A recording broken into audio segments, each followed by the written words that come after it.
ஏய், இங்க நான் தான் கிங்கு. நான் வச்சதான் ரூல்ஸ். அந்த ரூல்ஸ் எனக்கு இஷ்டத்துக்கு அப்பப்போ மாத்திட்டே இருப்பேன். அது கப்சிப்புன்னு கேட்டு ஃபாலோ பண்ணணும். அதை விட்டுட்டு ஏதாவது அடாவடித்தலை பண்ண நினைச்ச உன்னை கண்ட துண்டமா வெட்டி கழிச்சு போட்டுடுவேன். ஹொக்கோம், டைகர் கா ஹொக்கோம்.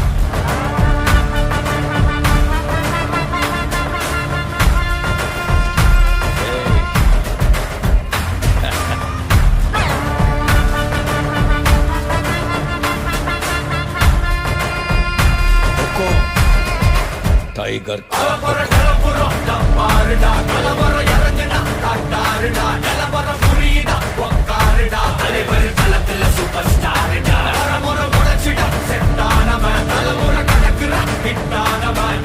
மனசுல ஜெயிச்சிட உரித்தானவன்.